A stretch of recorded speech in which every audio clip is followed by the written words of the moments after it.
인생의 여정 제3장 이혼의 심리.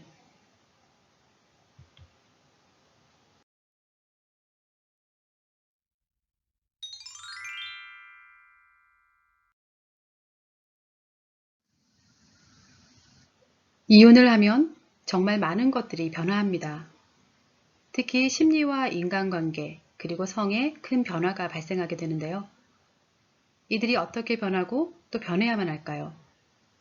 이번 시간에는 이혼 후 심리의 변화와 인간관계의 변화에 대하여 알아보겠습니다.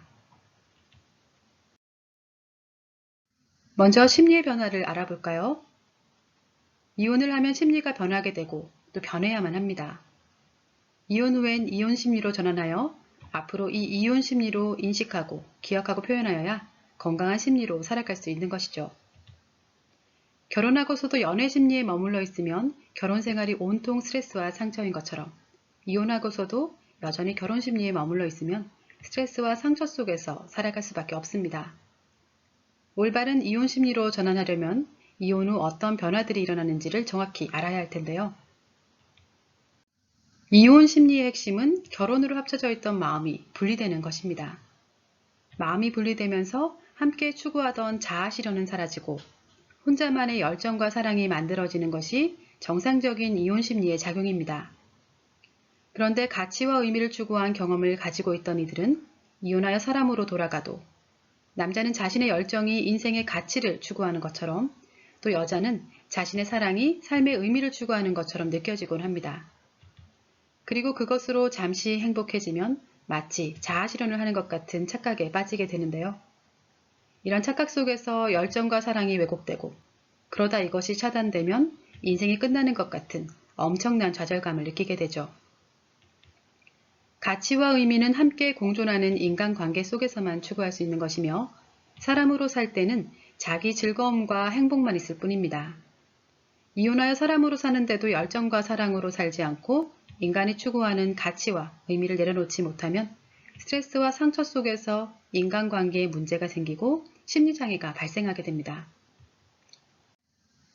또 이혼하면 결혼 전으로 돌아간 것으로 생각하고 미혼의 심리로 살아가는 사람들이 많지만 그렇게 되면 심리가 악화되고 불행해지며 위험한 인생을 살게 되죠. 미혼의 심리 또한 자신만의 열정과 사랑을 추구하는 부분은 같지만 이혼 심리는 미혼의 심리와는 전혀 다르다는 것을 알아야 합니다.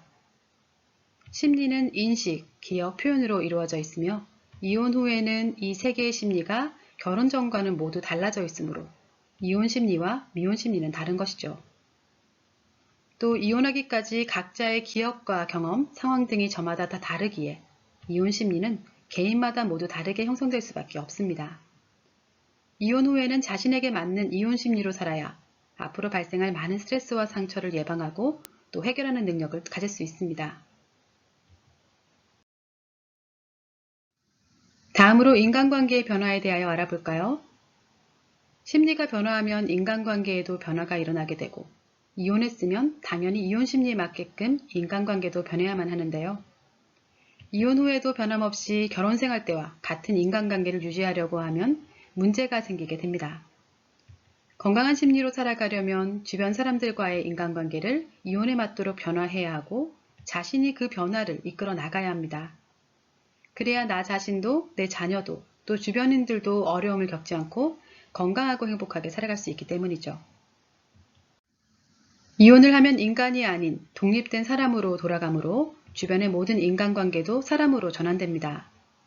결혼 생활 중 부부 중심으로 만난 사이는 각자 움직여도 인간관계가 공존했었죠. 하지만 이혼을 하면 사는 방식이 달라져서 이제 그들과 예전처럼 어울리지 못합니다.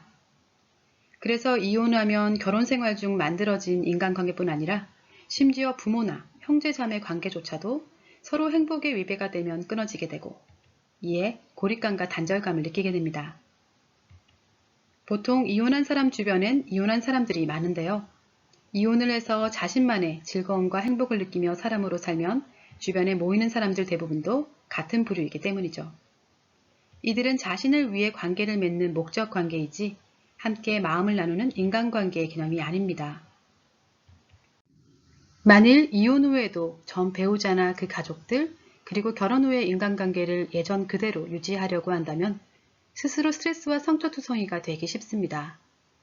혹은 사람으로 돌아온 자신으로 인해 주변 사람들도 모두 사람으로 개별화시켜서 그들의 인간관계까지 위태로워질 수 있습니다.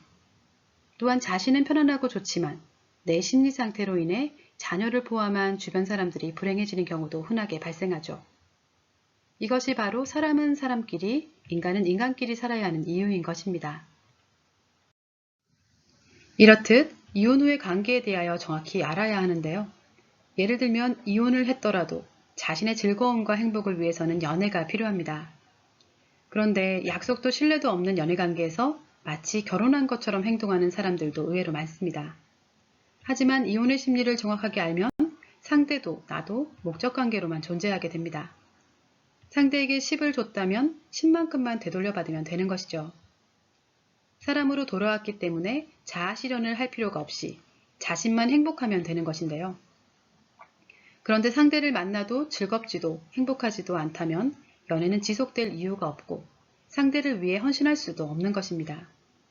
연애는 주고받는 개념으로 연애의 심리는 이기적일 수밖에 없습니다. 그런데 연애를 하는 대상을 의미의 대상으로 착각하게 되면 상대는 자기 행복만을 추구하는데 자신은 함께 행복을 추구하며 희생하고 헌신하다가 상처를 받게 되죠. 이혼을 할 때는 이러한 점을 정확히 알고 이혼 전의 인간관계를 이혼 후의 인간관계로 전환하여야 합니다. 정리해야 할 관계, 유지해야 할 관계, 변화해야 할 관계, 새로운 관계 등을 구분하여 많은 변화가 필요합니다. 이혼 심리는 내 인생의 경험으로 만들어지는 것이므로 개개인마다 다 다릅니다. 따라서 내 심리에 맞도록 내가 행복할 수 있도록 자신을 중심으로 인간관계를 재설정하는 것이 필요한 것입니다. 네, 이혼한 뒤에는 인간의 삶에서 완전히 벗어나서 사람이 될 때까지 변화하는 시간이 필요할 것입니다. 사업도 인간관계 속에서 일어나므로 마찬가지입니다. 이혼하여 곧바로 사람으로 전환되면 인간관계도 사업도 오류가 발생하기 쉽죠.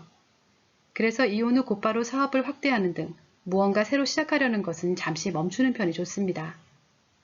따라서 이혼하면 자아실현의 길을 잃고 계속 방황할 것이 아니라 사람으로 돌아가서 회복할 시간을 가지고 자신을 추스르면서 주변을 정리하고 난 뒤 심리가 안정되면 그때 새로운 인간관계를 형성하고 자신만의 자아실현을 해나가면 되는 것입니다. 이번 시간 이혼 후 변화에 맞추어 살아가는 법에 이어서 다음 시간에는 앞으로 어떻게 행복하게 살 수 있을지 생각해 보도록 하겠습니다.